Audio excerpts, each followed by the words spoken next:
जी हाँ दोस्तों, गोरखपुर से लेकर के गाजियाबाद तक मच गया तूफान। योगी के खिलाफ केशव प्रसाद मौर्य का तूफानी मोर्चा। क्या भारतीय जनता पार्टी के 191 एमएलए योगी के हुए खिलाफ? योगी का गद्दी छोड़ना लगभग हो गया तय। बहुत स्वागत है आप सभी का। आप देख रहे हैं द राजनीति का विशेष सेगमेंट खबर और विश्लेषण। मैं हूं जब्बार खान। दोस्तों, आखिर ऐसा क्या हो गया 36 घंटों के भीतर कि योगी आदित्यनाथ के गद्दी छोड़ने को तय माना जा रहा है? आखिर गोरखपुर से लेकर के गाजियाबाद तक, पश्चिम से पूर्व उत्तर प्रदेश तक, हर तरफ योगी के खिलाफ मोर्चा कैसे खुल गया? खुद भारतीय जनता पार्टी के विधायक योगी के खिलाफ कैसे खड़े हो गए? एक ऐसे वक्त में जब योगी अपने मुख्यमंत्री रहते हुए 8 साल पूरा कर चुके हैं, अपनी सरकार का बखान करते अलग अलग तरीके से दिख रहे हैं, तो ऐसे में उनकी सरकार से उन्हीं को बेदखल करने की रणनीति कहें या फिर इसके पीछे कोई और ऐसी नीति जिसका ताल्लुक दिल्ली से है? और केशव प्रसाद मौर्य क्या इसे लीड कर रहे हैं? दोस्तों, बड़ी दिलचस्प खबर है, बड़ी अहम भी है, क्योंकि हमने आपको इससे पहले कई वीडियोस में बताया कि आखिर चल क्या रहा है। क्या उत्तर प्रदेश के मुख्यमंत्री योगी आदित्यनाथ को दिल्ली भेजने की तैयारी है? क्या अमित शाह उनको उनकी गद्दी से हटा करके अपना सपना पूरा करना चाहते हैं? क्या मोदी और शाह योगी आदित्यनाथ के राजनीतिक करियर पर ग्रहण लगाना चाहते हैं? या संघ योगी आदित्यनाथ का प्रमोशन करके दिल्ली ला करके उनके भारतीय जनता पार्टी का राष्ट्रीय अध्यक्ष बनाना चाहता है? या फिर प्रधानमंत्री नरेंद्र मोदी के बाद में योगी आदित्यनाथ को ही अमित शाह के जगह पर तरजीह दे करके प्रधानमंत्री का दावेदार बना करके पेश किया जाना चाहता है संघ के जरिए? ये सब बातें तो अपनी जगह अलग हैं दोस्तों। मैंने इन तमाम एंगल पर अपने अलग अलग वीडियोस करके आपके सामने रखी बातें, फैक्ट के साथ, तथ्यों के साथ। मगर इस बीच में 36 घंटों में जो उत्तर प्रदेश की राजनीति में बदलाव आया, सियासी तूफान मचा, उसके मायने अलग तरीके से राजनीतिक जानकार निकाल रहे हैं। यह कितना बड़ा झटका है योगी आदित्यनाथ के लिए कि वो अपनी सरकार के बखान 8 वर्षों का कर रहे हैं, और ऐसे में यह खबर सामने आ रही है 191 एमएलए। यह तादाद मैं भी सुनकर के हैरान रह गया था, क्योंकि हमने देखा था कि साल 2022 से पहले चुनाव के करीब 100 से 150 के बीच के एमएलए योगी आदित्यनाथ के सरकार के खिलाफ या उनके ही खिलाफ विधानसभा के परिसर में अपनी आवाज उठा रहे थे। मगर अब 403 विधानसभा सीटों वाले उस विधानसभा के 191 एमएलए बीजेपी के अगर योगी के खिलाफ हैं, तो फिर इसका नतीजा क्या निकलेगा दोस्तों? और यह क्यों कहा जा रहा है कि केशव प्रसाद मौर्य ने योगी के खिलाफ में मोर्चा खोल दिया? इसलिए बीजेपी के विधायक गाजियाबाद से लेकर के गोरखपुर तक डंके की चोट पर योगी के खिलाफ बातें करने लग गए। दोस्तों, हमने आपको 2 दिन पहले भी दिखाया था कि किस तरीके से उत्तर प्रदेश की राजधानी लखनऊ, जहां योगी आदित्यनाथ का मुख्यमंत्री आवास है, वहां से चंद कदमों की दूरी पर हरदोई है। चंद किलोमीटर की दूरी पर हरदोई का गोपामऊ का विधानसभा का क्षेत्र है, जहां से एक दलित विधायक है। वो दलित विधायक है श्याम प्रकाश, जिन्होंने एक जनसभा के भीतर एक मंच से, जहां पर केशव प्रसाद मौर्य बैठे हुए थे, उनके सामने उन्होंने कहा कि साहब, हमें चाहते हैं कि बाबा जी दिल्ली जाए, उत्तर प्रदेश को केशव प्रसाद मौर्य जी संभालें।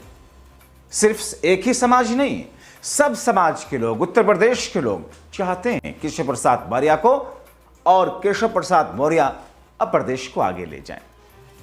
आपको सुनवा देते हैं सबसे पहले वो बयान। आखिर उन्होंने कहा कैसे, किस भाव में कहा? और उन्होंने ये भी कहा था कि जो मैं सोचता हूं, जो मेरे मन में आता है, जो मैं चाहता हूं, जो मेरे दिमाग में चलता है, वो सच भी हो जाता है। साथियों, ये हम सबका सौभाग्य है कि आदरणीय केशव जी का स्नेह हम सबको निरंतर मिलता रहता है। मैं तो चाहता हूं, और केशव जी केवल मौर्य समाज के ही नेता नहीं है, केशव जी पूरे प्रदेश और पूरे देश के लाखों लोगों के दिलों पर राज करने वाले नेता हैं। और हमारे तो मन में एक बात आती, कहो तो कह दें, हम तो चाहते हैं कि बाबा दिल्ली चले जाए, केशव जी उत्तर प्रदेश संभाल रहे। और निश्चित मेरे मन में जो आता है वो पूरा भी होता है साथियों। ये दिन एक दिन जरूर आएगा, आप देख लीजिएगा, इतिहास गवाह बनेगा। भाजपा के नींव के कर्णधार आदरणीय जी जब अध्यक्ष रहे हैं प्रदेश के, मेरा सौभाग्य था कि उनकी अध्यक्षता में ही उनके। दोस्तों, हैरानगी की बात यह है कि उसी मंच पर ये बातें कही जा रही थी, केशव प्रसाद मौर्य बैठे हुए थे, केशव प्रसाद मौर्य वहीं पर थे, और जब वो बोलने के लिए आए तो आप क्या उम्मीद कर रहे थे? मैं उम्मीद कर रहा था शायद केशव प्रसाद मौर्य कहेंगे कि अरे नहीं साहब, ये तो आपकी मेरे प्रति मोहब्बत है, सम्मान है, आप ऐसा बोल गए। महाराज जी योगी आदित्यनाथ जी मुख्यमंत्री हैं, प्रदेश आगे जा रहा, उनके नेतृत्व में हम काम कर रहे हैं, मुख्यमंत्री मुझे बनने का कोई शौक नहीं है। इस किस्म की बातों की उम्मीद हम कर रहे थे, मगर केशव प्रसाद मौर्य ने कहा, उन्होंने कहा बड़े बेबाक हैं विधायक जी, खुल करके बोलते हैं अपनी बातें, हर मन से खुल करके रखते हैं। यानी कि केशव प्रसाद मौर्य दरअसल इस नैरेटिव को सेट करवा रहे। केशव प्रसाद मौर्य दरअसल इस बात को लेकर के जनता के बीच में एक समीकरण बनाने की कोशिश कर रहे हैं। उन्होंने एक शब्द डिनायल मोड पे नहीं कहा। एक वाकया इधर आपने, दूसरा गाजियाबाद का आप सुन लीजिए। नंद किशोर गुर्जर सीधे सीधे योगी आदित्यनाथ को चेतावनी देते हुए नंद किशोर गुर्जर ने किस तरीके से कहा, योगी के सबसे खास अधिकारी को लेकर के जो बातें कही वो चौंकाती हैं। इससे पहले यही नंद किशोर गुर्जर उत्तर प्रदेश में रोजाना 50,000 गौकशी की बातें कर चुके हैं योगी राज पर प्रहार करते हुए। वो कहते हैं कि सनातन और गौवंश की रक्षा करने में सरकार पूर्ण रूप से फेल है। और अब जैसे 2 दिन पहले उन्होंने कहा, जब वो अपनी क्लश यात्रा निकाल रहे थे तो पुलिस प्रशासन ने उनको रोका, उन्होंने योगी आदित्यनाथ को सीधे सीधे चुनौती दे दी थी दोस्तों। और योगी आदित्यनाथ उनके अधिकारियों को लेकर के जो बातें कही थी वो बातें अपने आप में दर्शाती हैं कि योगी के खिलाफ उन्होंने मोर्चा खोल रखा है। जाहिर तौर पर केशव प्रसाद मौर्य शाह के आदमी माने जाते हैं, नंद किशोर गुर्जर शाह के आदमी माने जाते हैं। गाजियाबाद में घुसपैठियों को लेकर के, बांग्लादेशियों को लेकर के, रोहिंग्याओं को लेकर के किस तौर पर उन्होंने अमित शाह की तारीफ की थी और कैसे उत्तर प्रदेश से इनको निकालने के लिए इस पूरी मुहिम की बात कही थी दोस्तों। तीसरा, एक हिंदुत्ववादी शख्स जो खुद को धर्मगुरु बताता है, यति नरसिंहानंद, जो कई बार गिरफ्तार हो चुका अपने जहरीले और भड़काऊ भाषण की वजह से, उसने सीधे सीधे योगी आदित्यनाथ को चुनौती दी अभी एक दिन पहले और कहा कि पुलिस कमिश्नर मेरे खिलाफ में केस कर रहे हैं, ये तो सरकार के खिलाफ की शह पर केस किया जा रहा है, मुझे गिरफ्तार करने की नौबत आ रही है। लेकिन ये समझ लेना चाहिए योगी आदित्यनाथ को कि मेरे ऊपर हाथ ना डाला जाए। ये एक ऐसा लंपट किस्म का आदमी, छपरी किस्म का आदमी जो खुद को धर्मगुरु बताता है, वो सीधे सीधे एक चुनी हुई सरकार, उसके मुख्यमंत्री को धमकी देता है। मैंने लंपट और छपरी इसलिए कहा क्योंकि ऐसा शख्स महज गेरुआ वस्त्र धारण करके कोई धर्मगुरु नहीं हो जाता। उसकी बातें, वो जो किस तरीके से महात्मा गांधी को गद्दार बताता है, वो किस तरीके से नाथूराम गोडसे को अपना एक तरीके से आइडियल मानता है, ऐसा शख्स देश हित में नहीं कर सकता, किसी धर्म के लिए कुछ नहीं कह सकता। ये बातें तो हुई दोस्तों पश्चिम और मध्य उत्तर प्रदेश हरदोई से। आपने देखा आशीष पटेल, अनुप्रिया पटेल के पति, कुछ दिन पहले कैसे योगी आदित्यनाथ के खिलाफ उन्होंने मोर्चा खोला था। ये पूर्वांचल के इलाके से आते हैं। अनुप्रिया पटेल ने कैसे मोर्चा खोला था। आशीष पटेल ने तो यहां तक कहा था कि इस राज्य में, योगी आदित्यनाथ के राज्य में किस तौर पर प्रताड़ित हैं, कैसे उनके ऊपर आरोप लगाए गए, कैसे पूरा एक षड्यंत्र किया गया और कैसे इस राज्य में लोग परेशान हैं, मंत्री परेशान हैं, विधायक परेशान है, कोई खुलकर बोल नहीं पाता। यानी कि गाजियाबाद की बात हो गई, लखनऊ के आसपास की बात हो गई, पूर्वांचल की बात हो गई। अपना दल के मुखिया अनुप्रिया पटेल के पति हैं, मंत्री भी हैं, और उन्होंने योगी के खिलाफ मोर्चा खोला था।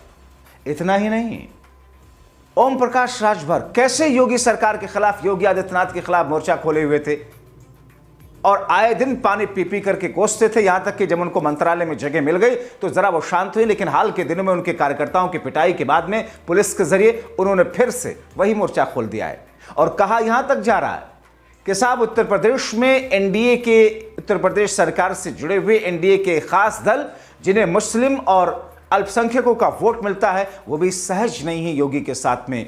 योगी के उन वसूलों को लेकर के जो उनकी भाषा के जरिए, मीडिया के जरिए लोग सुनते हैं, जो योगी आदित्यनाथ कहते हैं और जिन चीजों के बारे में जो मुस्लिमों अल्पसंख्यकों के खिलाफ जाती हैं, कहा यह जा रहा कि वो भी योगी आदित्यनाथ से असहज है।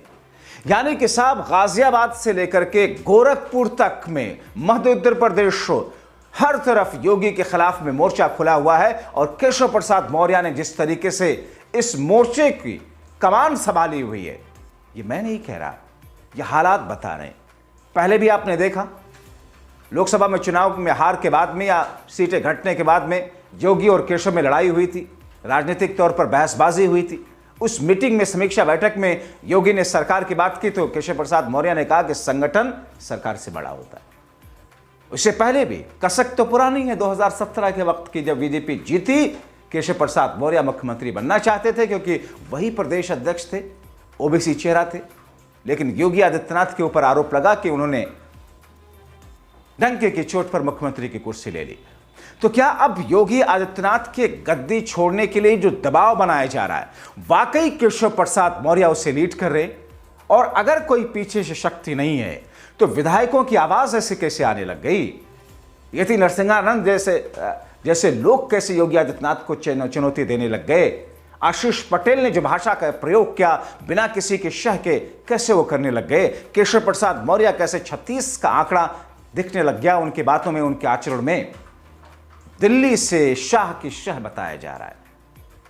मगर सबसे चौंकाने वाली बात यह दोस्तों, ऐसी खबरें आई, कुछ लोगों से मैं बात कर रहा था, वो कह रहे थे कि साहब 100 से 150 के बीच के विधायक बीजेपी के एक वक्त में योगी आदित्यनाथ के खिलाफ में विरोध प्रदर्शन उसी विधानसभा परिसर में कर चुके हैं। इस वक्त तो संख्या बढ़कर के 191 हो चुकी है दोस्तों, 191। यानी कि 202 चाहिए विधानसभा में बहुमत के लिए, 191, यानी कि महज 11 एमएलए। वरना केशव प्रसाद मौर्य तो इनको लेकर के साइड में होकर के मुख्यमंत्री बन सकते हैं। और जाहिर तौर पर जब 191 एमएलए अगर योगी के खिलाफ में हैं तो फिर पार्टी स्तर पर इसका मैसेज तो अलग तरीके से जा रहा होगा। और ऐसे में अमित शाह की वो रणनीति चौथी बार में माना ऐसा जा रहा कि कामयाब हो सकती है। हालांकि हमने आपको यह भी बताया कि संघ क्या चाहता है, योगी आदित्यनाथ को वहां से ला करके दिल्ली बिठाया जाए, मुख्यमंत्री की कुर्सी के बेहद नजदीक बिठा दिया जाए, राष्ट्रीय अध्यक्ष बना करके। तो इसमें दोनों तरह की बातें कही जा रही है। संघ उन्हें प्रमोट करना चाहता है, अमित शाह उनका डिमोशन चाहते हैं, कुर्सी छीनना चाहते हैं। क्योंकि दोस्तों जब योगी आदित्यनाथ ने कहा था कि मैं दिल्ली नहीं जाऊंगा, गाजियाबाद गोरखपुर चला जाऊंगा, और ऐसे में बीजेपी के ही विधायक केशव प्रसाद मौर्य के मौजूदगी के में उन्हीं के मंच पर उनके शह पर कहते हैं कि बाबा को अब दिल्ली जाना चाहिए, यूपी केशव प्रसाद मौर्य संभालेंगे। मामला तो गंभीर है, टफ है। 8 साल योगी के पूरी हो चुके, आप हर तरफ उत्सव देख रहे होंगे, मगर उत्सव के बीच में इस तारीख और घने साए में योगी आदित्यनाथ की आंखें क्या कुछ देख पा रही हैं? आप क्या सोचते हैं? अपनी राय कमेंट बॉक्स में जरूर लिखें। अभी के लिए इतना ही, बहुत शुक्रिया।